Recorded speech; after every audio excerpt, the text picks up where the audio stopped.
No niin, hyvää jouluaaton aamua. Mulla on aika hieno tämmöinen joulunen ja toisaalta narrimainen hattu, eli vaimo kehitti tämmöisen innovaation 2 tonttulakista, saa narrilakin. Eikö se ole aika hieno? Mä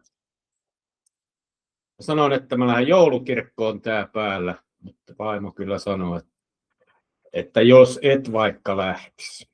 Ja saattaa olla, että se riisun tämän nauhoituksen jälkeen.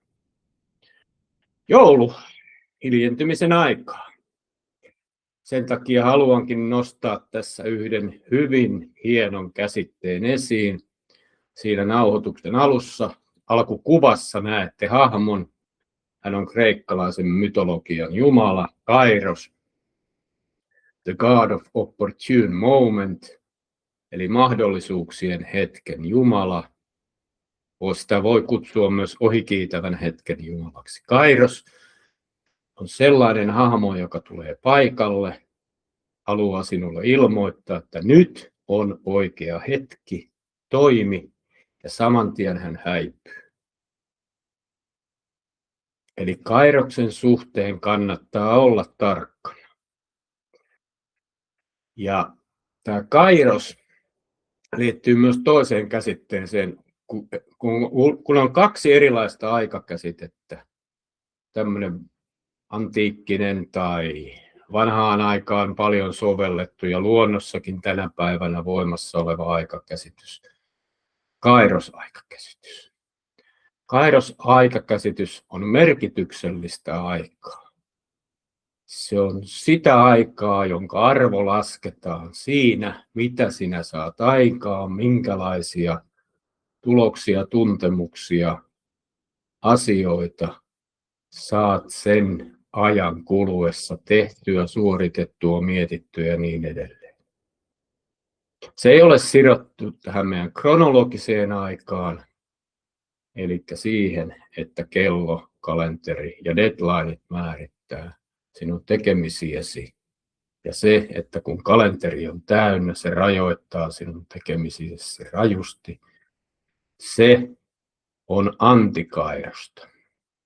Se ei anna Kairokselle mahdollisuutta, jos 2 viikkoa kalenterissa on täynnä ja joku lähestyy sinua ja hänellä olisi hieno asia, kiireellinen asia, mutta sinulla ei ole aikaa avata keskustelua.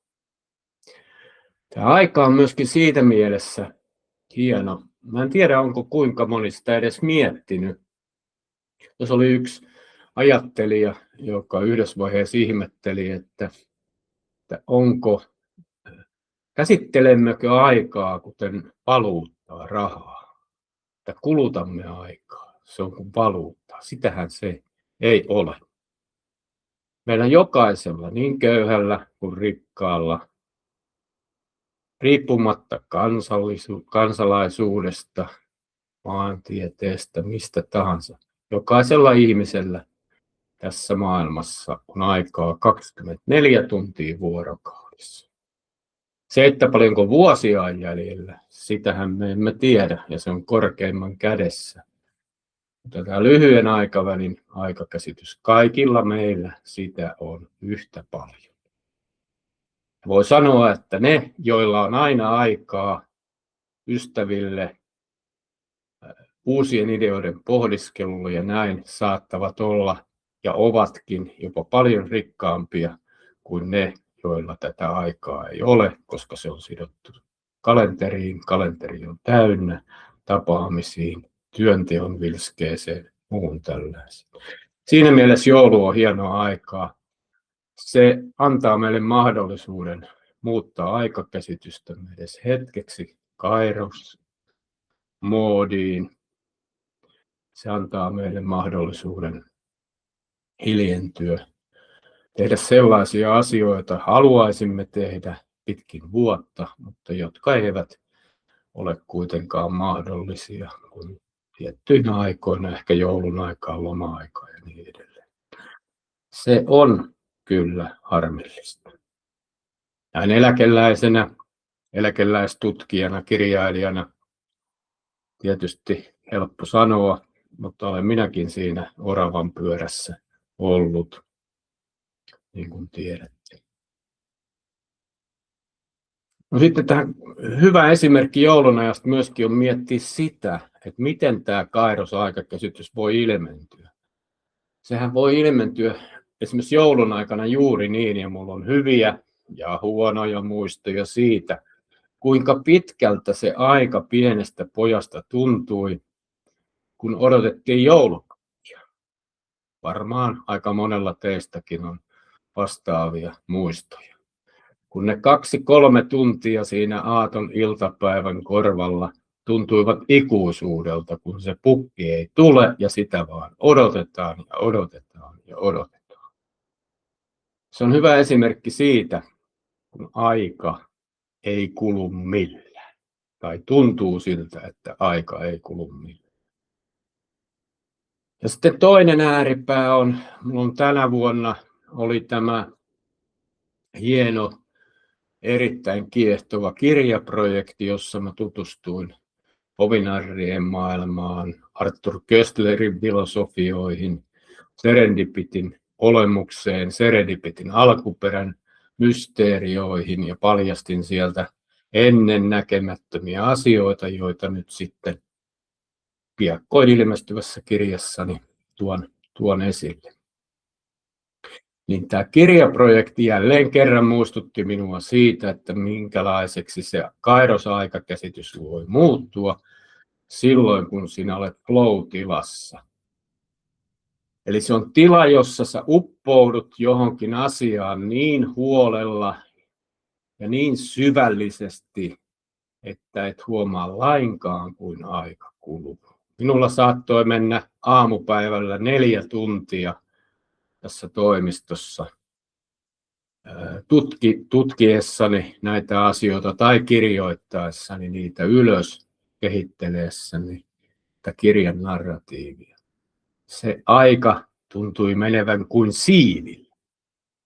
Muistattehan, Kairoksella on siivet selässä, olkapäissä ja kantapäissä. Eli kun aika voi mennä joko kuin siivillä tai pysähtyä kuin seinään silloin, kun pieni lapsi odottaa joulupukkia. Minusta joulu on siinä mielessä upeaa aikaa, että me voimme nyt saada pienen muistutuksen siitä, minkälaista se eläminen, oleminen, kanssakäyminen ja asioiden pohtiminen on silloin, kun ei ole kiire, silloin, kun emme ole kahlittuina tähän Kroonos-aikakäsitykseen.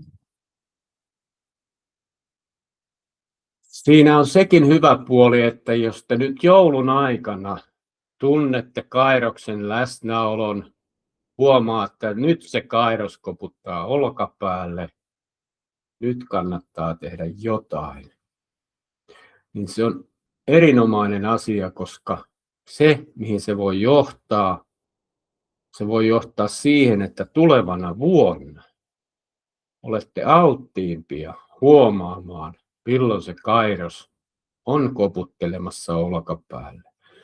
Milloin Kairos on sanomassa, nyt on aika tarttua tilaisuuteen. Ja ette te jää jaarittelemaan siinä tyhjän puhumiseen tai business, eli kiireelliseen bisnekseen tekoon, business, joo, hieno sana, hommiin.